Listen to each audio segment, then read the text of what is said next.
আমি আল্লাহ রাব্বুল আলামিন তোমাদের জন্য একখানা কিতাব নাজিল করেছি, একখানা গাইডলাইন দান করেছি রে বান্দার দল। আল্লাহ তাআলা বলেন তোমাদের জন্য আমি আল্লাহ এই কোরআনটা কেন নাজিল করলাম। আল্লাহ রাব্বুল আমিন সুন্দর করে বলে দিয়েছেন, কিতাবুন আনজালনাহু ইলাইকা মুবারাকুন ফাত্তাবিউ ওয়াত্তাকু লাআল্লাকুম তুরহামুন। আল্লাহ রাব্বুল আমিন পৃথিবীর মানুষদেরকে বলতেছেন, পৃথিবীর মানুষ, আমি আল্লাহ রাব্বুল আলামিন তোমাদের জন্য যে কিতাব নাজিল করেছি, কোরআন নাজিল করেছি, গাইডলাইন নাজিল করেছি, এই কোরআনটাকে যদি তোমরা ধরতে পারো, মানতে পারো, কোরআনের ভিতরে যা রয়েছে, কোরআনের ভিতরে সুদের আয়াত আছে না নাই? আছে না নাই? বলেন না কেন, কথা বলেন। কোরআনুল কারীমের ভিতরে সুদের আয়াত আছে, কোরআনের ভিতরে ঘুষের আয়াত রয়েছে, কোরআনের ভিতরে মিথ্যার আয়াত রয়েছে, কোরআনের ভিতরে জিনার আয়াত রয়েছে, কোরআনুল কারীমের ভিতরে মসজিদের সভাপতি সাহেবের আয়াত রয়েছে, কোরআনুল কারীমের ভিতরে মসজিদের কমিটিরা কি করবে, এই কোরআনুল কারীমের ভিতরে মুসল্লিরা মসজিদের ভিতরে এসে কি করবে, আল্লাহ রাব্বুল আমিন সব কোরআনুল কারীমের ভিতরে দিয়েছেন। আর বলে দিয়েছেন, পৃথিবীর মানুষ, তোমরা যদি এই কোরআনের ভিতরে যা যা রয়েছে মানতে পারো, অনুসরণ অনুকরণ করতে পারো রে বান্দার দল, তাহলে আমি আল্লাহ রাব্বুল আমিন তোমাদের জন্য কোরআনটা বানিয়ে দেব মুবারাকুন। তোমাদের জন্য এই কোরআনটা হচ্ছে এমন একটা মুবারক, এই কোরআন এই কাল কিয়ামতের ময়দানে তোমাদের জন্য সাক্ষী হয়ে দাঁড়িয়ে তোমাদেরকে আল্লাহর জান্নাতে ঢুকিয়ে দিবেন। আরো জোরে বলি সুবহানাল্লাহ। কিন্তু আমরা যদি এই কোরআনুল কারীমের যা যা রয়েছে আমাদের মন মতো হলে আমরা মানবো, আর মন মতো না হলে মানবো না, যদি এরকম আমরা মানি, তাহলে কিয়ামতের ময়দান এই কোরআনেই আপনার আমার বিপক্ষে সাক্ষী দিয়ে সরাসরি আল্লাহর জাহান্নামে ঢুকাই দিবেন। কোরআনে আপনাকে যা দিয়েছেন, ঘুষ খাইতে আল্লাহ নিষেধ করেছেন, ঘুষ খাওয়াই যাবে না, ঘুষ থেকে আপনাকে 180 মাইল দূরে থাকতে হবে, সুদ থেকে 180 মাইল দূরে আপনাকে থাকতে হবে, ঘুষ জেনা এগুলোর কাছেও যাইতে পারবে না ইমানদাররা। তাহলে আপনি ইমানদার, তাহলে আপনি মুমিন, তাহলে আপনি আল্লাহর একজন প্রেরিত বান্দা। আল্লাহ আপনাকে মুমিন হিসেবে সার্টিফিকেট দিবেন। সম্মানিত হাজিরিন, আল্লাহ বলেন, পৃথিবীর মানুষ, এই কোরআনটা তোমাদেরকে দিয়েছি, কোরআনটা তোমাদের ওপর নাজিল করার একটাই কারণ, এই কোরআনটা তোমাদেরকে সরাসরি জান্নাতের পথ দেখাবেন। আল্লাহ রাব্বুল আমিন বলেন, তোমরা যদি এই কোরআনটা মানতে পারো, কোরআনটা যদি ধরতে পারো, তাহলে আল্লাহ রাব্বুল আমিন তোমাদেরকে জান্নাত দিবেন। এবার আসেন, আপনি এই কোরআনটাকে জিজ্ঞেস করেন, কোরআন আল্লাহ রাব্বুল আমিন তোমাকে কেন দুনিয়ার ভিতরে পাঠিয়েছেন? কোরআন সুন্দর করে সূরাতুল ইব্রাহিমের ভিতরে উত্তর দিয়ে দিচ্ছেন। এই কোরআন বলতেছেন, আল্লাহর কোরআন সুন্দর করে আমাদেরকে জানিয়ে দিচ্ছেন আল্লাহ রাব্বুল আমিন কেন আমাদেরকে পাঠিয়েছেন। এই কোরআন বলতেছেন, আল্লাহ রাব্বুল আমিন আপনাকে আমাকে এই জন্য পাঠিয়েছেন। এই পৃথিবীতে যতগুলো অন্ধকার রয়েছে, এই পৃথিবীর ভিতরে যতগুলো জুলুম রয়েছে, যত সুদ রয়েছে, ঘুষ রয়েছে, জিনা রয়েছে, ব্যভিচার রয়েছে, এই সবগুলোকে ধ্বংস করার জন্য আল্লাহ রাব্বুল আমিন আমাকে দুনিয়ার ভিতরে আলো হিসেবে পাঠিয়েছেন। সুবহানাল্লাহ বলেন। আল্লাহ বলেন, এই কোরআনটা হচ্ছে আলো, এই কোরআনটা হচ্ছে নূর। তোমরা যদি এই নূরটাকে ধরতে পারো, তাহলে এই নূরটা তোমাদেরকে আলোয় আলোকিত বানায় দিবেন। কেমন আলোকিত বানায় দিবেন?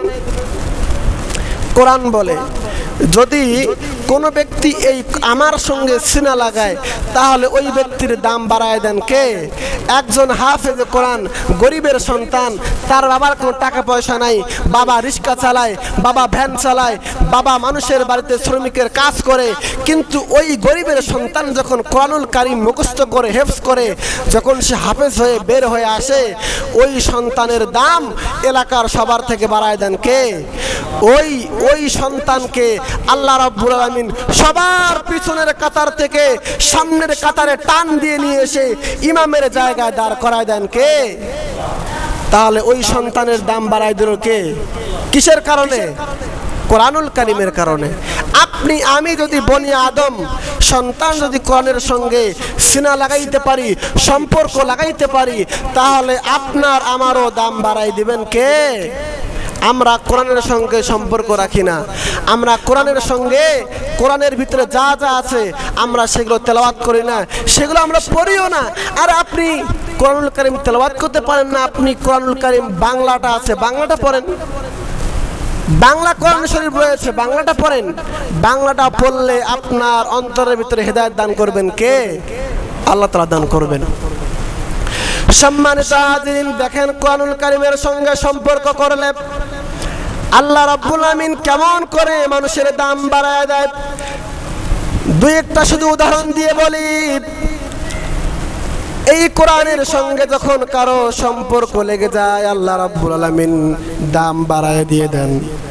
দোকানের ভিতরে হাজার রকমের কাপড় রয়েছে, আমি এই কাপড়গুলো পরেছি, অনেক দামি কাপড়, কিন্তু এই কাপড়গুলো যদি হাত থেকে পড়ে যায়, আমি কখনো এই কাপড়টা উঠায়া কপালে নেই না, বা চুমু খাই না, মাথায় নেই না, ঠিক না বলেন? কিন্তু আপনি একটা দোকান থেকে মার্কিন কাপড় নিয়ে আসেন, যেই কাপড়ের গজ 20 টাকা 30 টাকা, ওই কাপড়টা নিয়ে আসে আপনি একটা গিলাফ তৈরি করলেন। গিলাফটা যখন আপনি কোরআনের সঙ্গে সুন্দর করে পেঁচায় রাখেন, আর ওই কোরআনের ওই গিলাফটা যখন ভুলক্রমে আপনার হাত থেকে পড়ে যায়, হাত থেকে পড়ার সঙ্গে সঙ্গে আপনি ওই গিলাফটা উঠায়া চুমু খান কি খান না? হ্যাঁ, খান না? চুমু খাই, আমরা সকলেই চুমু খাই। আল্লাহ রাব্বুল আমিন পয়গম্বর বলে দিয়েছেন, ও পৃথিবীর মানুষ, ওই কাপড়ের কোনো দাম ছিল না, ওই কাপড়ের দাম কোরআনের সঙ্গে লাগার কারণে দাম বাড়ায় দিয়েছেন কে? সম্মানিত হাজিরিন, এতটুকুই শুধু বলতে চাই, একটা কাপড়ের দাম যদি আল্লাহ বাড়ায় দেয়, তাহলে আমরা বনি আদম সন্তান যদি কোরআনের সঙ্গে সম্পর্ক রাখি, আমাদেরও দাম বাড়ায় দিবেন কে? আল্লাহ বাড়ায় দিবেন। কিন্তু আমরা মুসলমান জাতি, আমরা জানি না, আমরা বুঝি না। আমরা বোঝার পরেও কোরআনের পথকে আমরা বৃদ্ধাঙ্গুলি প্রদর্শন করি। আমরা জানি আল্লাহ তাআলা আমাকে আপনাকে নাজিল করেছে পৃথিবীর ময়দানে আল্লাহর ইবাদত করার জন্য। আমরা সকলেই জানি, সকলের ভিতরে আমাদের জ্ঞান রয়েছে যে আল্লাহ আপনাকে আমাকে 5 ওয়াক্ত নামাজ দিয়েছেন, ফরজ করে দিয়েছেন, কিন্তু তারপরেও আজকে আমরা 5 ওয়াক্ত নামাজ পড়তেছি না। আল্লাহ বলে দিয়েছেন এই কোরআনটা হচ্ছে তোমাদের হেদায়েতের পথ, আমরা সকলেই জানি, কিন্তু তারপরেও মানি না। আমরা যখন দোয়া করি, দোয়ার ভিতরে আমরা বলি, আল্লাহ আপনি আমার সম্পদ বাড়ায় দেন, আল্লাহ আপনি আমাকে কোটি কোটি টাকার মালিক বানায় দেন, আল্লাহ আপনি আমাকে 4টা কি বলে দোকানের মালিক বানায় দেন, কিন্তু আমরা আল্লাহকে বলি না, আল্লাহ আপনি আমাকে হেদায়েত দান করেন। আল্লাহ আপনাকে আমাকে হেদায়েত দিবে না যতক্ষণ না আপনি আমি আল্লাহর কাছে হেদায়েতের পথ চাবো। আল্লাহকে বলতে হবে, আল্লাহ আপনি আমাকে হেদায়েত দান করেন, আল্লাহ আপনি আমাকে মুক্তির পথ দেখান, আল্লাহ আপনি আমাকে সোজা পথ দেখান, আল্লাহ আপনি আমাকে এমন কোনো গুনার কাজে নিয়েন না যে কাল কিয়ামতের ময়দানে এই গুনাহ করার কারণে আমাকে যেন আপনার জাহান্নামে যেতে হয়। আল্লাহ আপনি আমাকে এই পথ থেকে বাঁচান। আমরা এগুলো আল্লাহর কাছে বলি না, আমরা বলি কি, আল্লাহ আপনি আমার জমি জায়গা বাড়ায় দেন, আল্লাহ আপনি আমাকে কোটিপতি বানায় দেন, আল্লাহ আপনি আমাকে এলাকার ভিতরে সব থেকে যার বেশি বিল্ডিং রয়েছে তার থেকে বড় বানায় দেন, এরকম দোয়া করি। কিন্তু আমরা হেদায়েতের দোয়া করি না। এই জন্য আল্লাহ আপনাকে আমাকে হেদায়েত দেয় না। হেদায়েত চাইতে হয় সন্তান যখন বাবার কাছে যায়, বাবার কাছে সন্তান টাকা চাওয়ার পর সন্তান দিয়ে দেয়। টাকা যখন চায় না, বাবা দেয় না। দুনিয়ার বেলায় যেমন টাকা না চাওয়ার কারণে বাবা সন্তানকে টাকা দেয় না, আল্লাহর বেলায় এরকম। আল্লাহ বলে, বান্দা তোমরা চাও, গভীর রাতে ওঠো, উঠে আমার কাছে চাও, আমার কাছে যদি তোমরা চাও, আমি আল্লাহ তোমাদের ওই যে চোখের পানি তোমাদের নাকের ডগায় আসার আগেই আমি আল্লাহ রাব্বুল আমিন তোমাদের জীবনের সকল গুনাহ খাতা মাফ করে দেই এবং তোমাদেরকে হেদায়েতের পথ দেখায় দিই। সুবহানাল্লাহ বলবেন না? সুবহানাল্লাহ বলে লওয়াজ আছে আমাদের। সম্মানিত হাজিরিন, শুধু এতটুকুই বলি, কেউ কষ্ট নিয়েন না। হয়তোবা অনেকেই কষ্ট পাচ্ছেন যে এত বড় বড় কথা বলতেছি। আমাদের মাকসাদ একটাই, আমরা সকলেই আল্লাহর পথে আল্লাহর জান্নাতে যাইতে চাই, ঠিক কিনা বলেন? এটাই আমাদের উদ্দেশ্য। আল্লাহ তাআলা বলে দিয়েছেন ইন্নাল উলামা ওয়ারাসাতুল আম্বিয়া, বিশ্বনবী বলেছেন নিশ্চয়ই আমার উলামায়ে কেরাম হচ্ছে আমার ওয়ারিস, আমার নবীর ওয়ারিস। আর এই ওয়ারিস হয়েই আমরা আমার নবী আপনার নবী মানুষদেরকে হেদায়েতের দাওয়াত দিয়েছেন। আল্লাহ আমাদেরকেও পাঠিয়েছেন হেদায়েতের দাওয়াত দেওয়ার জন্য, কোনো মানুষকে ছোট করার জন্য নয়, কাউকে আমরা অপমান করার জন্য নয়। একটাই আমাদের উদ্দেশ্য, আমাদের একটাই পথ হচ্ছে জান্নাতের পথ। আর এই জান্নাতের পথে নিয়ে যাওয়ার জন্যই এত ফিকির, এত জিকির, এত আমাদের পরিশ্রম। সম্মানিত হাজিরিন, এই কোরআন আপনাকে আমাকে দামি বানিয়ে দেবেন। এই কোরআন যারা মানবে আল্লাহ রাব্বুল আলামিন তাদেরকে কিয়ামতের ময়দানে আল্লাহর জান্নাতে নিয়ে যাবেন। এরপর আল্লাহ রাব্বুল আলামিন বলেন যারা কোরআন পড়বে না, যারা কোরআন ধরবে না, যারা কোরআনের সঙ্গে সম্পর্ক করবে না, কাল কিয়ামতের ময়দানে আল্লাহ রাব্বুল আলামিন ওই সকল ব্যক্তিদের ব্যাপারে বলতেছেন ওয়ামান আরাদা আন যিকরি ওয়ামান আরাদা আন যিকরি ফাইন্না লাহু মাঈশাতান দানকাও ওয়া নাহশুরুহু ইয়াওমাল কিয়ামাতি আ'মা। আল্লাহ রাব্বুল আমিন বলে পৃথিবীর মানুষ যারা তোমরা কোরআন পড়বা না, কোরআনের সঙ্গে সম্পর্ক রাখবা না, কাল কিয়ামতের ময়দানে আমি আল্লাহ রাব্বুল আলামিন তাদের বিপক্ষে দাঁড়ায় যাব। তাদের বিপক্ষে দাঁড়ায় যে আমি আল্লাহ রাব্বুল আলামিন ওই সকল ব্যক্তিদেরকে আমি আল্লাহ রাব্বুল আলামিন শাস্তির মুখোমুখি করব। আল্লাহ বলে আমান আ'রাদা আন যিকরি, যারা আমার জিকির থেকে মুখ ফিরিয়ে নিয়েছে। আল্লাহ বলে আমি আল্লাহ এই কোরআনটা নাজিল করেছি জিকির হিসাবে। এই কোরআনটা কি? এই কোরআনটা হচ্ছে জিকির। একটু এদিকে কান লাগান তাহলে ভাল লাগবে আর কি। আল্লাহ বলে এই কোরআনটা হচ্ছে জিকির, আমি আল্লাহ জিকির হিসাবে এই কোরআনটা নাজিল করেছি। ওয়ামান আ'রাদা আন যিকরি, যারা আমার জিকির থেকে মুখ ফিরিয়ে নেবে আমি আল্লাহ রাব্বুল আলামিন ফাইন্না লাহু মাঈশাতান দানকা, ওদের জীবনে আমি আল্লাহ রাব্বুল আলামিন হতাশা ঢুকাই দেব। ওদের জীবনে আমি আল্লাহ রাব্বুল আলামিন এমন গজব ঢুকাই দেব, ওদের জীবনে কোনো শান্তি থাকবে না। হ্যাঁ, কোটি কোটি টাকার মালিক থাকবে, তার হাতে থাকবে স্বর্ণ থাকবে, বামে থাকবে টাকার বস্তা থাকবে, কিন্তু তার মনের ভিতরে কোনো ঘুম, মনের ভিতরে কোনো শান্তি থাকবে না। দেখবেন অনেক মানুষ রয়েছে সারা রাত ঘুম পারে না, ঘুম নাই, চোখে ঘুম নাই। কেন ঘুম নাই? এই কোরআনের সঙ্গে সম্পর্ক না থাকার কারণে আমাদের চোখের ভিতরে আল্লাহ রাব্বুল আলামিন ঘুম কেড়ে নিয়েছেন। মনের ভিতরে শান্তি নাই। সন্তানগুলো লেখাপড়া করে, সন্তানগুলো শিক্ষিত হওয়ার পরেও বাবার কথা শোনে না। বাবাকে এমন চক্ষু রাঙ্গায় রাঙ্গা কথা বলে, কেন বলে? ওই যে কোরআনের সঙ্গে ওই ব্যক্তির সম্পর্ক নাই। আল্লাহ বলে তুমি আমার সঙ্গে সম্পর্ক রাখবা না, আর তোমার সঙ্গে তোমার বাবা বা তোমার সন্তানেরা সম্পর্ক রাখবে না, হতে পারে না। আল্লাহ বলে আমি আল্লাহ আমার এই জিকির থেকে যারা মুখ ফিরিয়ে নেবে তাদের জীবনে আমি আল্লাহ রাব্বুল আলামিন সংকীর্ণতা, হতাশা ঢুকাই দেব। ওরা যখন রাস্তা দিয়ে চলবে দেখবে মনে হচ্ছে যেন আমাকে যেন কে যেন মারার জন্য পিছনে আসতেছে। আল্লাহ রাব্বুল আলামিন এমন একটা হতাশা ঢুকাই দিবেন যে সেই ব্যক্তি কোনো কিছুতে শান্তি পাবে না। এরপরে কিয়ামতের ময়দানে আল্লাহ বলেন, কিয়ামতের ময়দানে এমন শাস্তি দেব। আল্লাহ বলেন যে ওয়ানাহশুরুহু ইয়াওমাল কিয়ামাতি আ'মা, যারা কোরআন পড়ে নাই, যারা কোরআন ধরে নাই, কোরআনের সঙ্গে সম্পর্ক রাখে নাই, ওই ব্যক্তিকে আল্লাহ রাব্বুল আলামিন কিয়ামতের ময়দানে অন্ধ বানায় ওঠাবেন, চোখে দেখবে না। ওই ব্যক্তি আল্লাহকে বলবেন আল্লাহ আমি তো দুনিয়ার ভিতরে চক্ষুবান ছিলাম। ক্বালা রাব্বি লিমা হাসারতানি আ'মা ওয়া ক্বাদ কুনতু বাসীরা, আল্লাহ আজকে কেন আমাকে অন্ধ বানায় ওঠানো হলো? আল্লাহ আমি তো দুনিয়ার ভিতরে এই চক্ষু দিয়ে সন্তানকে দেখতাম, বিবিকে দেখতাম, সংসারের সব কাজ চক্ষু দিয়ে দেখে দেখে করতাম। আল্লাহ আমি তো চক্ষুবান ছিলাম, আজকে কেন আমাকে অন্ধ বানায় ওঠা হলো? তখন আল্লাহ রাব্বুল আলামিন কোরআনের ভাষায় বলবেন ক্বালা কাযালিকা আতাতকা আয়াতুনা ফানাসিতাহা ওয়া কাযালিকাল ইয়াউমা তুনসা।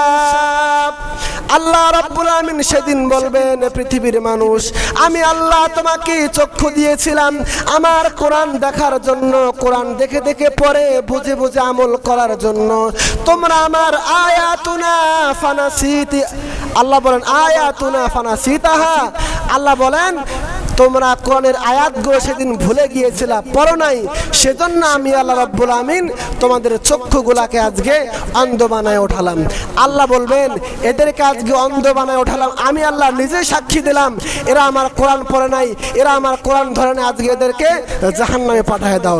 আচ্ছা বলেন তো দেখি, আল্লাহ যদি কোনো বান্দার ওপর সাক্ষী দেয়, ওই বান্দাকে আর জান্নাতে যাইতে পারবে? পারবে না। আপনার মালিক, আপনার অফিসের বস যদি আপনার বিপক্ষে চলে যায়, আপনার চাকরি থাকবে? আরো চাকরি থাকবেন। এবার আসেন, বলবেন যে আল্লাহ বিপক্ষে সাক্ষী দিচ্ছেন, মনে হয় আমাদের নবী মনে হয় আমাদের পক্ষে সাক্ষী দেবেন। এবার নবীও আপনার আমার বিপক্ষে সাক্ষী হয়ে দাঁড়াবেন। এবার পয়গম্বর বলবেন, পয়গম্বর মুহাম্মদ সাল্লাল্লাহু আলাইহি ওয়াসাল্লাম বলবেন, ওয়াকালার রাসূল ইয়া রাব্বি ইন্না কওমি ইত্তাখাযু হাযাল কুরআনা মাহজুরা। আল্লাহর রাসূল বলবেন, ওয়াকালার রাসূল, রাসূল সেদিন বলবে, ইয়া রাব্বি, হে আমার রব, ইন্না কওমি ইত্তাখাযু হাযাল কুরআনা মাহজুরা, নিশ্চয় আমার এই সকল সম্প্রদায়ের লোকেরা, আমার এই সকল গোষ্ঠীর লোকেরা, আমার এই সকল জাতিরা, আমার এই সকল কওমের লোকেরা কোরআন থেকে তারা মুখ ফিরিয়ে নিয়েছে, কোরআন মানে নাই, কোরআন তারা সমাজের ভিতর বাস্তবায়ন কোরআন, এই কোরআন তারা সমাজের ভিতর বাস্তবায়ন করে নাই, এই কোরআন তারা রাষ্ট্রের ভিতর বাস্তবায়ন করে নাই। আল্লাহ এই সকল বান্দাদের জন্য আমি আজকে মুহাম্মদ সাল্লাল্লাহু আলাইহি সাল্লাম নিজে সাক্ষী দিলাম, আল্লাহ এদেরকে আজকে আপনি জাহান্নামে পাঠিয়ে দেন। আচ্ছা বলেন তো, বিশ্ব নবী, আল্লাহর একজন পছন্দের মানুষ, আল্লাহর একজন পছন্দের নবী, যেই নবীকে নাকি সৃষ্টি না করলো আল্লাহ তাআলা, কোনো কিছুই সৃষ্টি করতেন না, সেই নবী যখন আপনারা আমার বিপক্ষে সাক্ষী দেবেন, আমাদের স্থানটা কোথায় হবে? সম্মানিত হাজিরিন, সময় সংক্ষিপ্ত, এতটুকুই শুধু বলতে চাই, আবারও বলতে চাই, আসেন কোরআন শিখি, কোরআন মানি, কোরআনের সঙ্গে সম্পর্ক করি, কোরআনটা বুকে লাগাই, এই কোরআনটা সিনায় লাগাই, কারণ এই কোরআনটা হচ্ছে আপনার আমার হেদায়েতের পথ, এই কোরআনটা হচ্ছে আপনার আমার জন্য মুক্তির পথ। আমরা যে এই কোরআনটা ধরতে পারি, মানতে পারি, আল্লাহ রাব্বুল আমিন কিয়ামতের ময়দানে আপনাকে আমাকে আল্লাহর জান্নাত দিয়ে দিবেন। তাহলে এই দুনিয়াটা আমাদের জন্য ভালো হবে। আপনাকে কোনো মানুষ কোনো সুদের জন্য অফার করতে পারবে না। আপনি যখন কোরআন পড়বেন, আল্লাহ বলে দিয়েছেন, ওয়াহাল্লাল্লাহুল বাইয়া ওয়া হাররামার রিবা, আমি আল্লাহ ব্যবসাকে হালাল করেছি, সুদকে হারাম করে দিয়েছি। আপনি যখন কোরআন পড়বেন, কোরআন জানবেন, তখন কোনো মানুষ আপনাকে সুদের জন্য অফার করতে পারবে না। আপনি যখন কোরআন পড়বেন, কোরআন মানবেন, কোনো মানুষ আপনাকে ঘুষ দিতে পারবে না।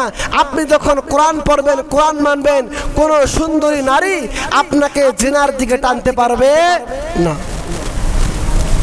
সম্মানিত হাজির, আসেন আল্লাহ আপনাকে আমাকে সকলকে কোরআন মেনে, কোরআন বুঝে, কোরআন পড়ে নামাজ পড়ার এবং আমল করবার তৌফিক দান করেন। সকলে বলি আল্লাহুম্মা আমিন।